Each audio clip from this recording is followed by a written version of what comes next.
Hayyee akkam jirtu kabajamtoota daawwattootaa fi hordoftoota maatii chaanala YouTube bakka jirtan hundatti nageenyi Rabbii isiniif haa baay'atu. Egaa guyyaa har'aa kana viidiyoo biraatiin yeroo jalqabaaf gara keessan dhufee jira. Viidiyoon koo kan guyyaa har'aa kun immoo akkuma mata duree isaa irratti argitan jechuudha. YouTube monetizing irraa kee yookaan demonetized akkamitti deebisne monetize gochuu akka dandeenyu barnoota teekinooloojii isinii qabadhee dhufee jira jechuudha. Isa kanaaf immoo hamma xumuraatti akkasiin na wajjin taatan dhaamsa koo isa guddaadha. Warreen yeroo jalqabaatiif gara chaanala keenyaa dhuftan subscribe godhachuudhaan mallattoo bilbilaa yookaan bell icon yookiin notification ishee fakkaattu bukkeedhaa tuquudhaan ol godhachuu hin dagatina. Kun immoo viidiyoo ni gadhiisu yeroo mani gadhiisetti dhufee akkasiin bira ga'u taasisa jechuudha. Amma gara dhimma viidiyoo keenya kan guyyaa har'aatti sin dabarsa. Hamma xumuraatti turtiin keessan na waliin haa ta'u.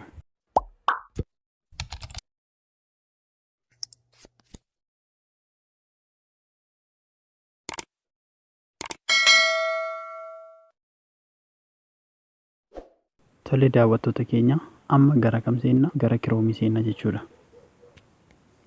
Kiroomii keessa seenna asirratti yookiin bakka searchii kanarratti youtube.com jennee barreessinaa jechuudha. Sana booda searchii goona. Sana booda gaafanni haala kanaan nuuf fidu maal goona? Iddoo tuqaa sadii kana tuqne scroll down goone desktop site irra oolchina jechuudha. Erga haala kanaan isinii dhufee booda kuno zoom gootanii jechuudha.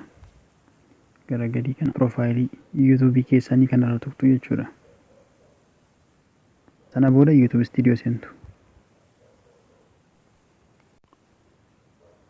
Itti aansuudhaan erganni haala kanaan fide bakka monetization keessa seenna jechuudha. Kuno iddoo kana kuno mallattoo doolaarii ishee fakkaattu kana seennaa jechuudha. Itti fufee kunoo haala kanaan nuuf fidaa jechuudha. Iddoo kam tuqna? Zoom godhee isinitti agarsiisa kunoo. Iddoo reapply jedhu kana jechuudha.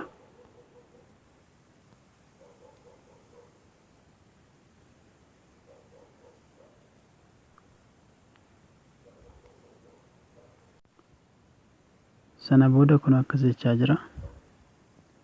Your reapplication is under review.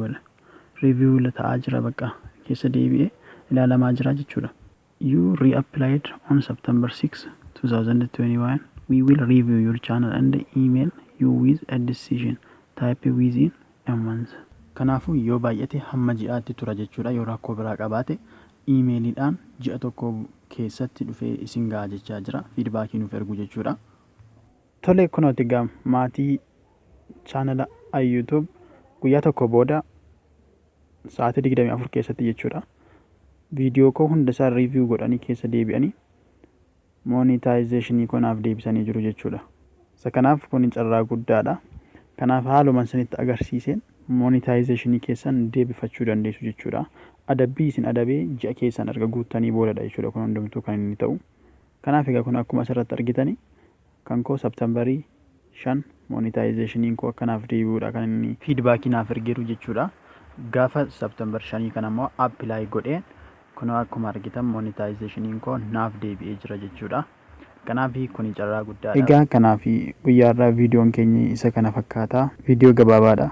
Guyyaa kan biraa viidiyoo kan biraatiin hanga walitti deebinutti viidiyoo keenya kana like, share, comment gochuu hin dagatinaa. Bakka jirtanitti nagaa fi fayyaa hin dhabinaa. Baay'ee galatoomaa. Bye bye.